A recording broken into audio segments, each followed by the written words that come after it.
मोदी सरकार के दूसरे कार्यकाल का अंतिम बजट आज वित्त मंत्री निर्मला सीतारमण ने सदन में पेश किया।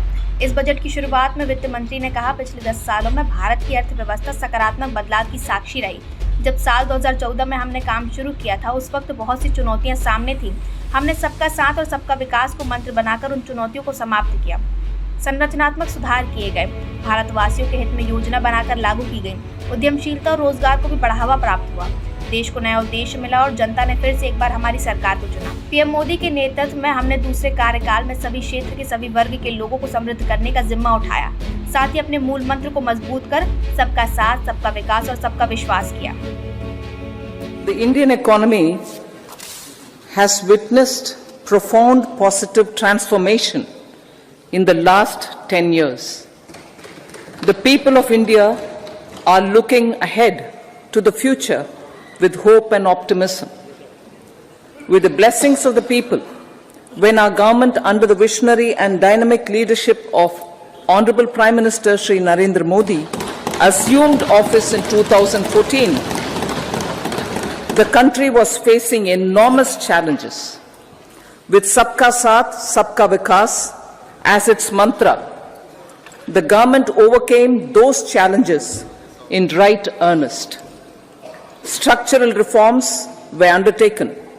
Pro-people programs were formulated and implemented promptly. Conditions were created for more opportunities for employment and entrepreneurship. The economy got a new vigor.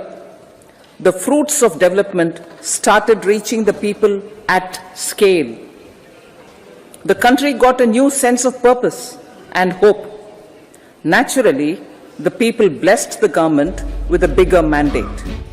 इतना ही नहीं बल्कि वित्त मंत्री ने बताया कि संपूर्ण राष्ट्र के दृष्टिकोण से सबके प्रयास द्वारा हमारे देश ने कोरोना महामारी से उभरकर आत्मनिर्भर भारत की परिकल्पना को साकार करने में कदम बढ़ाया और पंच प्राण को प्रतिबद्ध कर अमृतकाल के लिए एक मजबूत नींव बनाई, जिसके परिणाम स्वरूप भारत का उज्जवल भविष्य नई आकांक्षा, आशा और विश्वास से भरा होगा और उम्मीद करते हैं कि हमारी सरकार को लोगों का समर्थन फिर से प्राप्त होगा।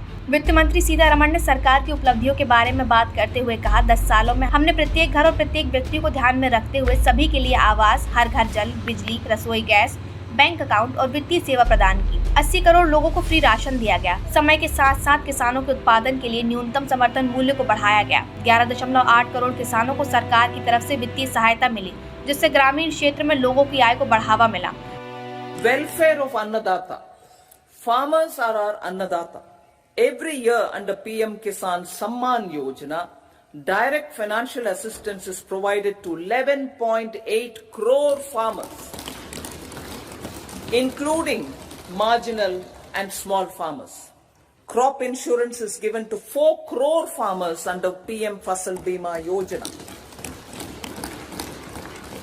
These, besides several other programs, are assisting Annadata in producing food for the country and for the world. साथ ही महिला उद्यमियों को ध्यान में रखते हुए सरकार ने 30 करोड़ मुद्रा योजना में ऋण दिया और करीब 1 करोड़ महिलाओं को लखपति दीदी बनाया गया। स्किल इंडिया मिशन के तहत 1.4 करोड़ युवाओं को ट्रेन किया गया। इतना ही नहीं बल्कि उच्च शिक्षा के लिए IIT, IIM, एम्स और 390 यूनिवर्सिटी की स्थापना की गई। साथ ही बताया कि मौजूदा सरकार विदेशी पार्टनर्स के साथ बायलैटरल इन्वेस्टमेंट ट्रीटी कर रहे हैं और आने वाले समय के लिए घोषणा करते हुए कहा कि इलेक्ट्रिक गाड़ियों को बढ़ावा दिया जाएगा। 50 साल के लिए 1 लाख करोड़ के ब्याज मुफ्त लोन दिए जाएंगे। लक्षद्वीप के इंफ्रास्ट्रक्चर को बढ़ावा देकर विकसित किया जाएगा और 40,000 सामान्य रेल कोच को वंदे भारत जैसे कोच में बदला जाएगा। बजट की समाप्ति में वित्त मंत्री ने कहा, विकसित भारत की परिकल्पना कड़ी मेहनत और समर्पण के साथ साकार होगी।